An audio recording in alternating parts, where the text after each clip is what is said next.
Bismillahirrahmanirrahim. Assalamualaikum warahmatullahi wabarakatuh. Bertemu bersama saya lagi dari minggu ini untuk tajuk pendidikan Islam tahun 3. Okey, sebelum kita memulakan pembelajaran kita hari ini, mari kita sama-sama membacakan doa belajar.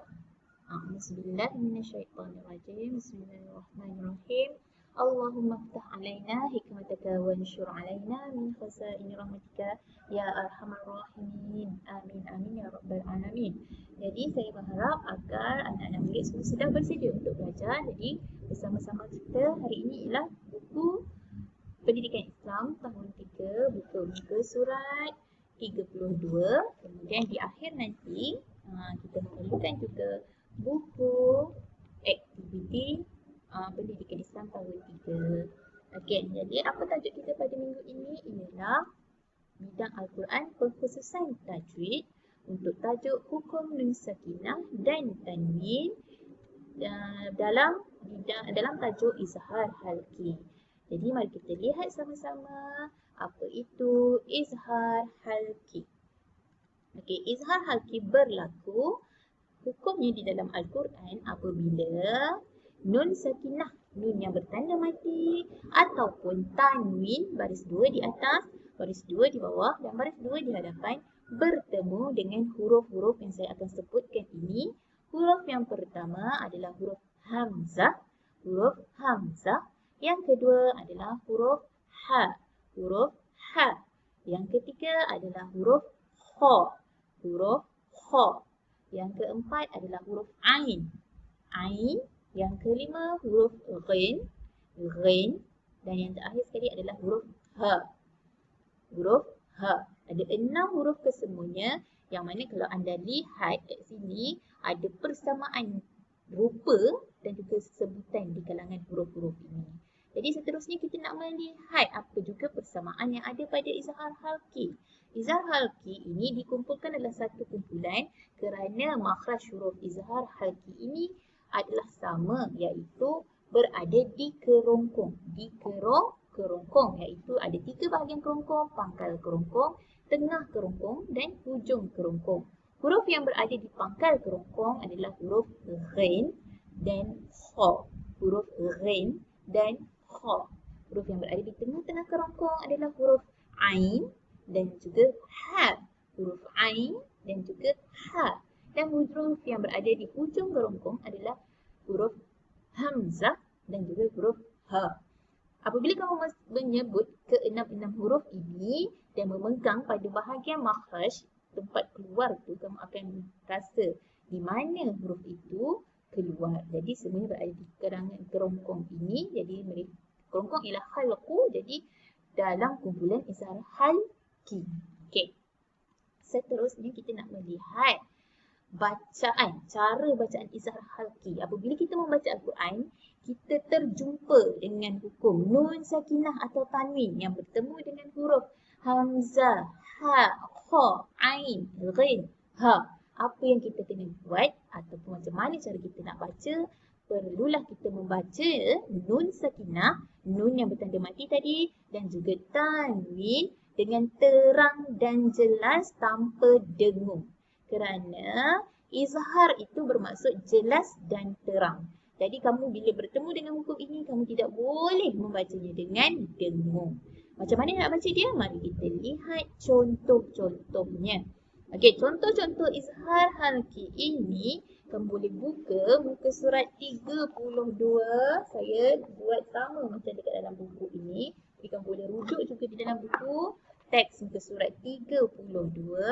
Okey, huruf yang pertama ialah huruf hamzah. Okey, tengok saya bacakan hurufnya. Hukum bacaannya. Wayan au na. Okey, cuba ulang sama dengan saya.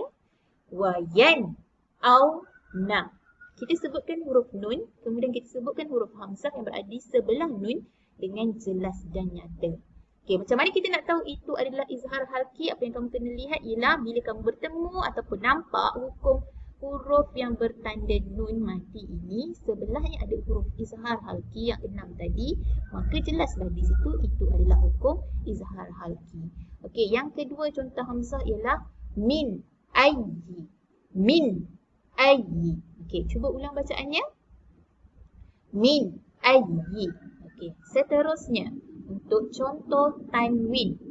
Tayran ababila. Tayran ababila. Okey, saya tertinggal ya di situ. Jadi kamu boleh rujuk kepada buku teks. Ada huruf ya pada ababila. Okey, jadi ini adalah untuk contoh huruf hamzah. Kita baca nun dan huruf hamzah itu dengan jelas. Untuk contoh huruf ha. Okey, ain hu. Ain hu. Okey, cuba ulang sekali lagi bersama saya. Ain hu. Okey, seterusnya in huwa. In huwa. Okey, kamu kena sebutkan huruf nun, kemudian kamu sebutkan huruf ha dengan jelas. Untuk contoh tanwin, fariqan hada. Bukan haza hada. Fariqan hada. Sekiranya kamu ada buku bersama-sama kamu boleh cek dan semak dalam buku juga bersama-sama.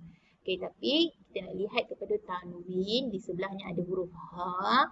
Jadi apa yang kamu kena baca? Kamu kena baca dengan jelas tanwin dan juga huruf ha tersebut. Okey. Ain, huruf ain. Contoh huruf ain. An'amta. Ini dalam surah Al-Fatihah. An'amta. Kena baca dengan jelas, dengan terang, dengan betul. An'amta. Okey. Seterusnya min ainin. Min ainin. Nun mati itu kita jelaskan bunyinya, ain pun kita jelaskan bunyinya. Seterusnya untuk tanwin, sami'un, sami'un, alimun. Sami'un, alimun. Bunyikan tanwinnya dengan jelas dan bunyikan juga huruf ain itu dengan jelas. Okey, untuk contoh seterusnya huruf ha. Huruf ha. Macam mana huruf ha punya contoh? Wanhar. Wanhar. Kena baca dengan jelas. Wanhar. Nunnya jelas, ha-nya jelas. Contoh seterusnya min haitsu. Min haitsu. Bacaan huruf min haitsu perlu dibaca dengan jelas. Okey, seterusnya untuk tanwin sami'un alimun. Okey, sama dengan ke atas. Okey, jadi salah sebenarnya. Contohnya ialah alimun hakimun. Kamu boleh lihat pada buku teks ya. Alimun hakimun. Okey, untuk seterusnya kita pergi kepada huruf ghin. Contoh huruf ghin. Fasayunghiduna. Fasayunghiduna. Kamu boleh nampak ada nun mati selepasnya ada huruf ghin. Jadi bila jumpa nun mati selepasnya ada huruf ghin, itu adalah izhar halki. Seterusnya min ghillin. Jangan pula kamu baca min ghillin. Salah. Salah bacaan tu. Jadi kamu kena baca dengan jelas. Min ghillin. Jelaskan bunyi nun dan jelaskan bunyi ghin. Sebab dia tu nama dia izhar. Jelas. Okey. Yang terakhir contoh untuk ghin ialah ajrun ghairun. Ajrun ghairun. Ada tanwin, selepas tanwin ada huruf ghin, maka kedua-duanya perlu dibunyikan dengan jelas. Okey, seterusnya huruf kha. Huruf kha. Contoh huruf kha, wal munkhaniqah. Wal munkhaniqah. Ada nun mati, selepasnya ada huruf kha. Ada nun mati, selepasnya ada huruf kha. Maka kamu kena baca dengan jelas. Okey. Yang seterusnya. Mimman khalaqna. Mimman khalaqna. Dekat mim ni kena baca dengung sebab dia mim syaddah. Tapi dekat nun mati, man. Man. Kamu kena baca dengan jelas. Khalaqna. Sebutkan huruf kha dengan jelas. Khalaqna. Mimman khalaqna. Okey, dan contoh terakhir sekali adalah kadhibatin khati'ah. Kadhibatin khati'ah. Ada tanwin pada ta tu, tin. Kena baca bunyikan tin itu dengan jelas. Khati'ah. Dan juga huruf kha di sebelahnya juga kena baca dengan jelas. Jadi, saya harap kamu boleh faham dan boleh meneruskan pembelajaran kita. Adalah penting untuk kamu tahu bagaimana kamu nak mengenal bacaan dan juga tahu itu adalah hukum izhar halki apabila kamu membaca Al-Quran supaya kamu boleh membaca Al-Quran dengan lebih baik masa-masa yang akan datang. Okey, seterusnya info Al-Quran. Apa yang akan saya kongsikan adalah cara penulisan hukum izhar halki di dalam Al-Quran ditulis dengan nun sakinah itu ditunjukkan tanda sukunnya. Di atas nun tu ada diletakkan tanda sukun. Tidak pada bacaan hukum yang lain. Hanya untuk hukum izhar halki sahaja. Kenapa ditunjukkan tanda sakinah itu? Kerana di situ menunjukkan bacaan nun itu perlu dibaca dengan jelas dan dibunyikan nun mati pada bacaannya. Okey, seterusnya kita akan pergi kepada latihannya. Apa yang kamu kena buat? Okey, selepas kamu dah dengar apa yang saya ajarkan tadi, saya sangat-sangat berharap kamu akan faham dan boleh tahu cara untuk mengenal hukum izhar halki yang terdapat dalam Al-Quran yang berada di rumah kamu, yang kamu selalu baca ataupun di sekolah atau di mana-mana supaya tidak ada kesalahan ketika membaca Al-Quran.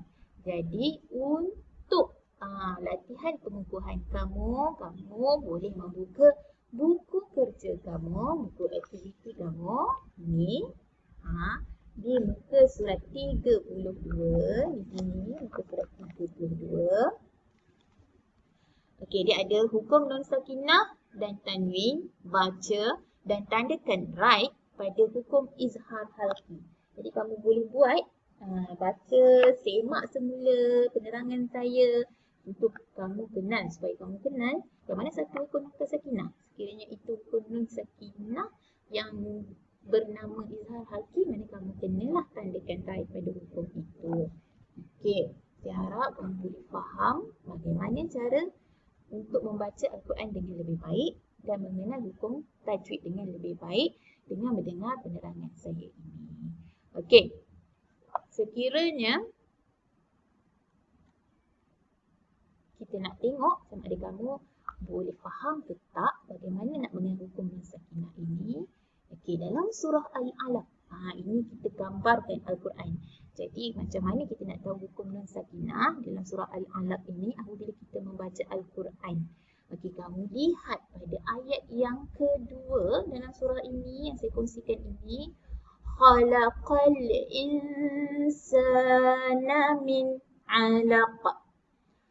Khalaqal insana min 'alaq. Okey, di situ ada dua huruf nun sakinah. Yang pertama insana, yang kedua min 'alaq. Okey, saya nak fokuskan pada perkataan min 'alaq. Kamu lihat nun dia ada tanda sakinah, ada tanda mati di atasnya. Selepasnya ada huruf ain. Jadi di situlah menunjukkan hukum ini adalah hukum izhar halki dan dibaca dengan jelas. Yang insana tadi, nun dia ada sakinah tapi tidak ada dituliskan tanda matinya di sini. Jadi itu bukan hukum izhar halki. Hukum izhar halki mesti ditulis huruf nunnya ada tanda sakinahnya. Okey, untuk kamu tengok lagi, contohnya ialah pada ayat yang ke-9. أرأيت الذي ينهى